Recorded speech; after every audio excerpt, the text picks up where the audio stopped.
We will get started. We have 3 candidates for state representative from the 8th Middlesex District. We have 2 Democrats and a Republican. Keep in mind the Democratic primary is September 16th. The general election is November 4th. I will introduce them quickly, and then they will have a longer time of 5 minutes to give an opening statement. Starting from the left, Carolyn Dykema is a Democrat. She is running for state representative. She is from Holliston.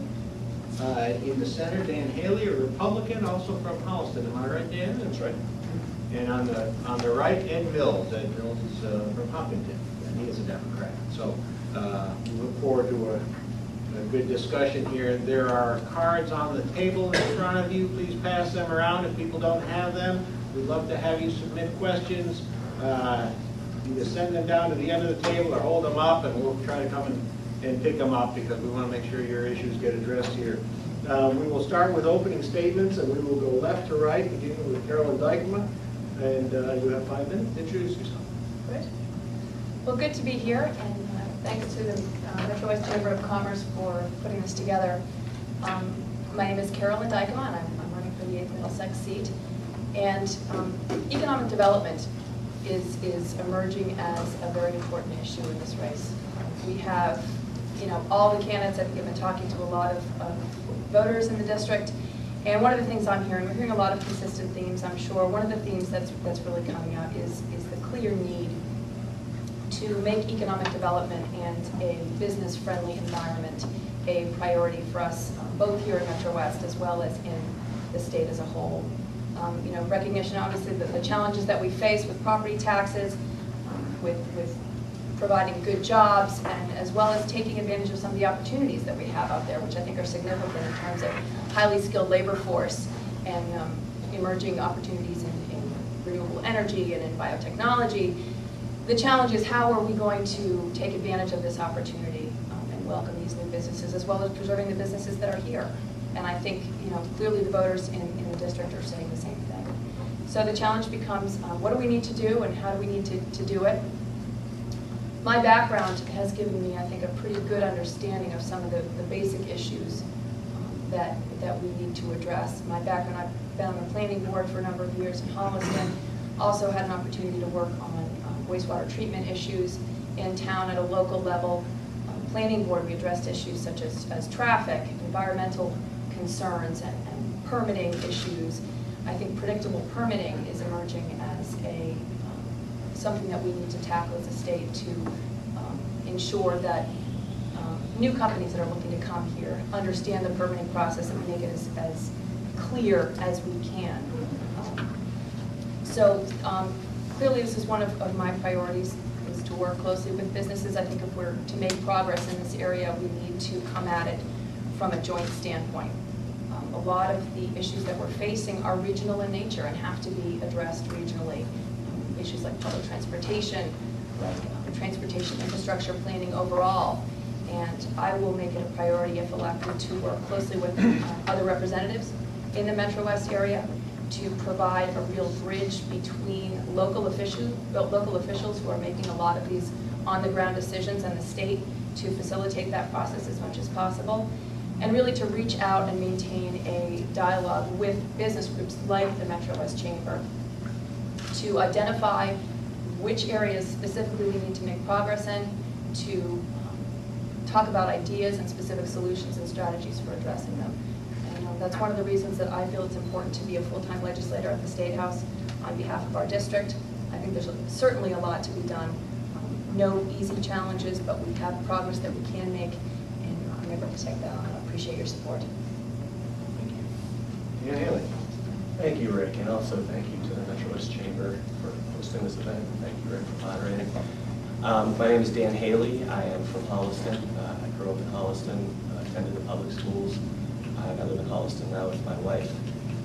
My father spent his entire career in Holliston running two, I guess you couldn't call them small businesses, you could call them medium-sized businesses, two manufacturing companies, WF Wood Engineering and Thai Wood Century. And so I know through him a lot of the challenges that businesses face in our district and in our state.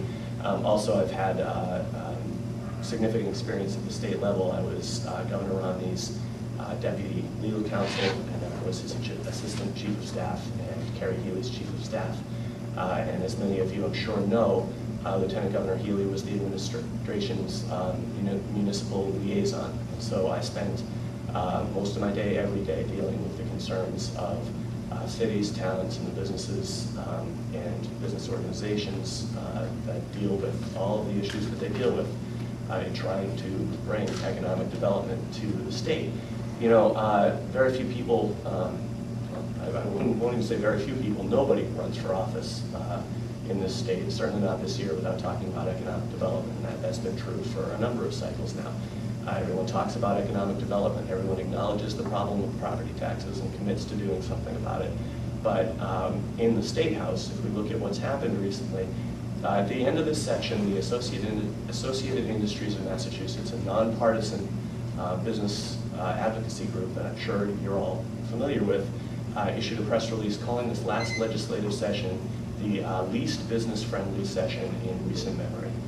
They then issued another press release saying, with the last company to leave Massachusetts, please turn out the lights.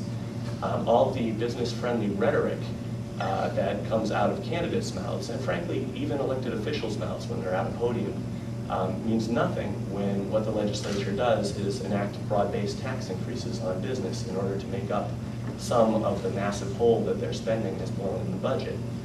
When they, in the last night of the legislative session, pass new emissions regulations that are among the most strict in the nation, even though our state produces a fraction of 1% of global warming emissions every year.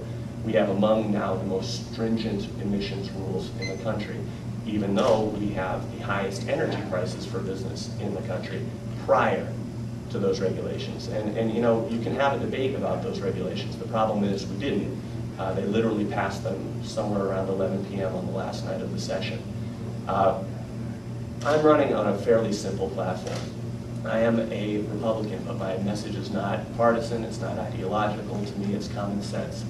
We have no balance in this state right now, and therefore we have no debate in this state right now. And in many ways, I mean that literally. Major bills are taken behind closed doors, discussed. I won't even use the word debate because who knows what goes on behind closed doors. There's no press and there's no public allowed.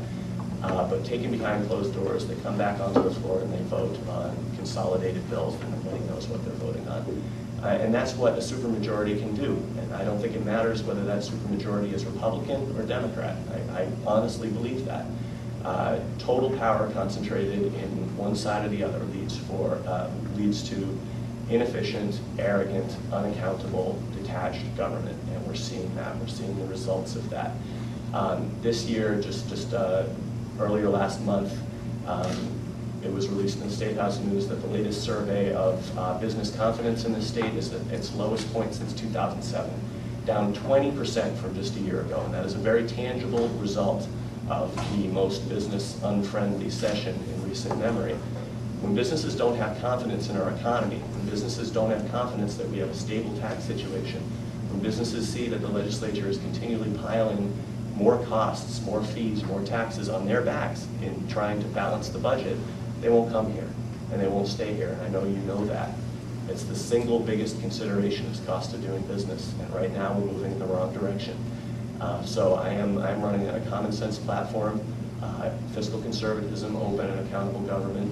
I have significant experience, and I too, of course, would be constantly open to talking with the business community, hearing your concerns, and not only hearing your concerns, but giving voice to them, which frankly doesn't exist on Beacon Hill right now.